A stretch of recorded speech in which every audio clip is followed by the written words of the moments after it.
We land at Mother Teresa International Airport in Tirana. As expected, we pass many Soviet-era apartment blocks on the way into the city. But a few Italianate buildings stand out.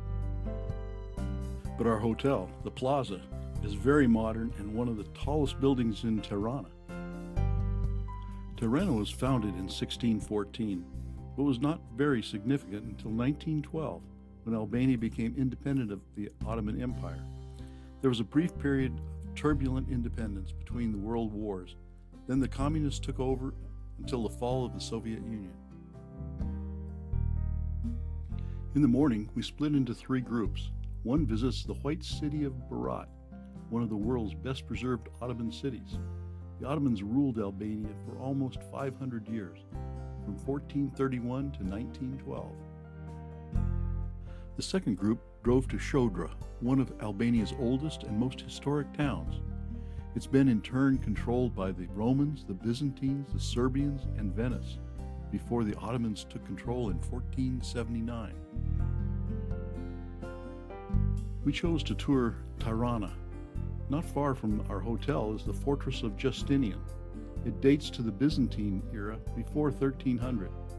About all that's left above ground is this Ottoman-era wall. Skanderbeg Square is the central square of Tirana. This statue of Skanderbeg occupies a prominent position in the square. He's revered as a national hero who led a 25-year rebellion against the Ottomans starting in 1443. This statue replaced one of Stalin in 1991. The Edem Bey Mosque is an 18th century mosque on Skanderbeg Square. Frescoes outside and on the portico depict trees, waterfalls, and bridges, something rarely seen in Islamic art. Albania declared its independence from the Ottoman Empire in 1912, but it took until the end of the Second Balkan War for the great powers to recognize Albania as a principality and to install Prince William of Wied, a German prince, as ruler of the country. With World War I raging, the Albanian government collapsed. Prince William went into exile. At the end of the war, Albania was occupied by Greece, Italy, and Yugoslavia.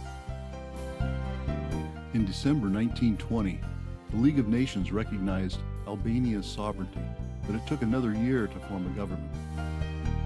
Ahmet Zagu emerged in 1922 as the prime minister of the new government. In 1925, he was elected president of the republic. In 1928, he was declared King of Albania.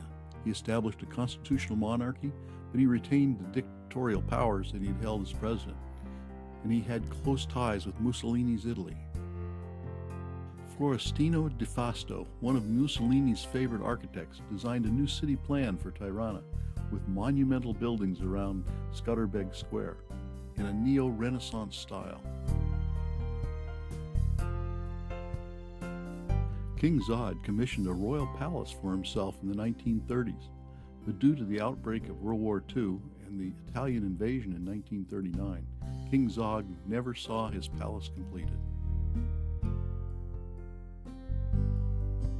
The Italians finished the construction in 1941 and used it as army headquarters.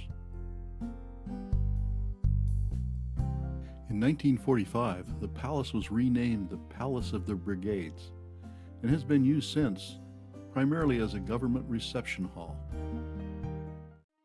The building on the left is the Ministry of Internal Affairs, the state police. Under this plaza is a bunker designed to withstand a nuclear war. As we enter the bunker, old photographs stare back at us, in memory of the victims of communist terror.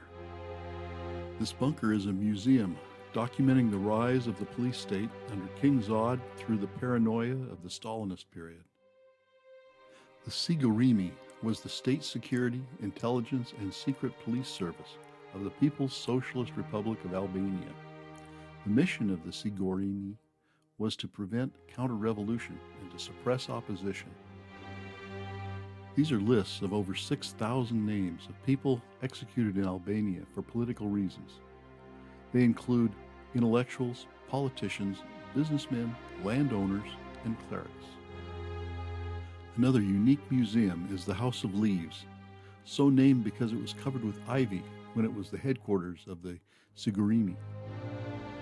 Today it's a museum displaying the equipment and methods used to surveil Albanian citizens. Enver Hoxha was elected the first secretary of the Party of Labor of Albania in 1943. After the war ended, he rose to power as the head of the state of Albania. During his 40-year rule, he remained a Marxist-Leninist and turned Albania into a prison for Albanians with no outside contact allowed. Over 173,000 of these pillbox bunkers dot the border areas, ready to repel the imminent invasion. These columns are from the copper mine at the Spak prison, one of 14 labor camps where dissidents were imprisoned and executed. The third element of this monument is a piece of the Berlin Wall, which marked the beginning of the end of communism. Communism left behind some monuments of its own, like the National Museum of History and the Palace of Culture on Skanderbeg Square. The headquarters of the Communist Party Central Committee is now the office and residence of the Prime Minister. Hoxha died in 1985, and 3 years later a large white tiled pyramid was opened to honor him.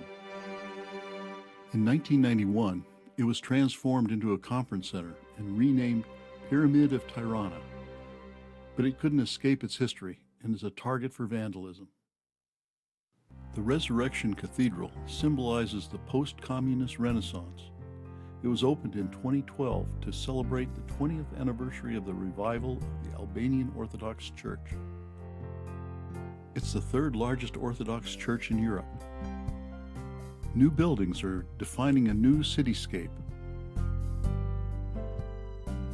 In the afternoon, we have a unique opportunity. We're going to learn about the Baktashi Order of Islam. It was founded in 1501 and fuses elements of Shia and Sufi thought into a unique blend of Islamic belief and philosophy. While their mosque has some of the architectural elements that we've learned to expect, it's airy and open, a metaphor for their philosophy.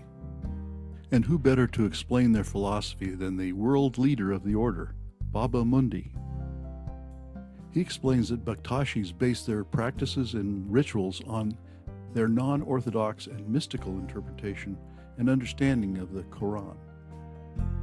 To mark the occasion, we have our picture taken with the Baba Mundi, just like all the other important people he meets. Then back to the hotel to get ready for dinner. Tonight we're entertained by a talented musical family, the Cheremai.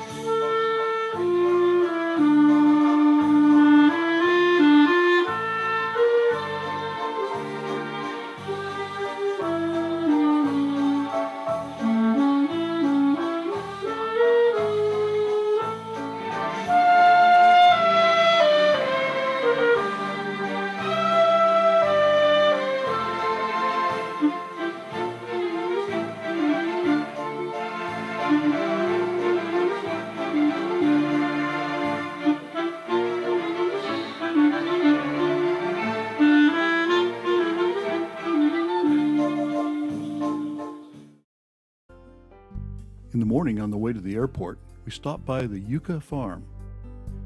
Flori Yuka explains the history of this place. His father was a professor of agriculture and a former Albanian minister of agriculture. This farm is a laboratory to test his philosophy of biodynamic farming, organisms working together to create a dynamic system not dependent on human interaction.